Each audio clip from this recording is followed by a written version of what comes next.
Сәлем достар. Бүгін сізге проприоцепцияның біздің сөйлеуіміз бен мінез-құлқымызға қалай әсер ететіні туралы айтқым келеді. Бұл біздің денеміздегі бұлшық еттерден, сіңірлерден және буындардан ақпарат алатын кинестетикалық қабылдау жүйесі. Кинестетикалық ынталандыру дененің қай бөлігіне әсер етсе де, ол адамның бүкіл денесіне әсер етеді. Бала ана құрсағында жатқан кезден бастап кинестетикалық ақпаратты жинай бастайды. Ол жатырдың қабырғаларымен жанасады, оларды қолдармен және аяқтармен итереді, саусағын сорады. Осының бәрі балаға кинестетикалық қабылдауды ынталандыруға мүмкіндік береді. Сезім позасы қолдың, аяқтың қай жерде екенін, салмақты бір аяқтан екінші аяққа қалай ауыстыру керектігін проприоцепция қалыптастырады. Сезім күшін қағазға әріп жазу үшін қандай күш салу керектігін немесе допты лақтыру үшін қандай күш керектігін айқындайды. Сол үшін балаға қозғалыс сезімі, бағыт-бағдары, нақтылық координациясы, қозғалыс пен ептілік қажет болады. Сонымен қатар проприоцепция дене схемасын қамтамасыз етеді, ал ол өз кезегінде балаларды өздері туралы, басқа адамдармен қарым-қатынасы туралы қиялы идеясының негізі болып табылады. Бұл сезімді дамыту үшін балаларға физикалық және дене ойындарын ұсыну маңызды.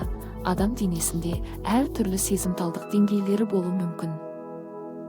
Аса жоғарғы мен өте төмен сезімталдық және сенсорлық істеу ерекшеленеді. Бір адамның денесінде әр түрлі сезімталдық деңгейлері болуы мүмкін. Мысалы, нәресте қытыққа сезімтал болмауы мүмкін, ал мойынға басқа біреудің тиюіне сезімтал болады. Бірақ көпшілік біле бермейді. Біздің тілімізге жалпы сөйлеу процесінде проприоцепцияның маңызды рөлі атқарады. Біз М дыбысын айтқан кезде дыбыс толқынын жасау үшін ернімізді жабуымыз керек. Бірақ біздің миымыз ерінді қаншалықты жабу керектігін қайдан біледі? Себебі ол проприоцепция сезімінің арқасында жүзеге асады. Осы сезім М дыбысын дұрыс айту үшін де ерніміздің орналасуын сезініп, олардың қозғалысын бақылайды.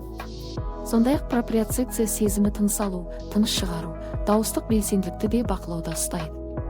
Біз қатты сөйлегенде миымыз күшті дыбыс шығару үшін автоматты түрде дыбыс күшін арттырады. Енді біз проприоцептивті сезімталдықтың бұзылу белгілерін атаймыз. Өкшесін көтеріп бармақтармен жүру, қозғалыстан қашу, жүгіру, дене қимылынан алшақтау.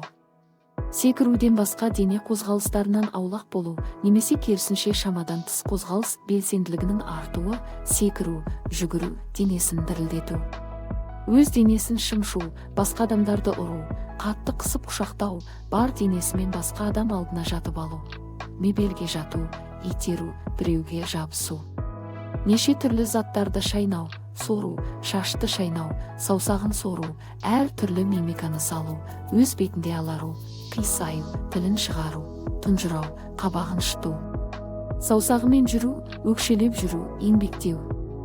Тұрғанда қисаю, тоңқаю, еңкею, созылу, қабырғаға сүйену. Отырғанда орындықта тербелу, отырған кезде түрлі позаларды жасау. Үнемі бір заттарды төгу, түсіру, құлату, үлкен заттарды көтеруге, жылжытуға тырысу, алуға тырысу. Тарсылдатып адымдау, табанын еденнен көтермей сүйретіп жүру, қатты таптау. Мастурбация жасау. Жазу техникасы бұзылған, таза жаза алмайды, дәптері кір болады, нажымы дұрыс емес.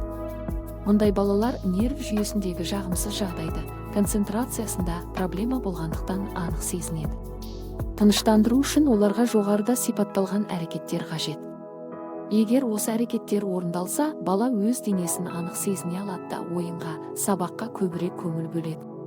Проприоцептивті ақпаратты өңдеудің бұзылу себептері жүктілік пен босану проблемаларында, жатырдың тонусын жеңілдету үшін ношпаны ұзақ уақыт қабылдауында және кесар тілігіне байланысты болады. Табиғи босану кезінде нәресте ағзадан күшті толғақты қоздыратын проприоцептивті ынталандыруды алады. Баланың бас ми бағанының зақымдануы маңызды рөл атқарады.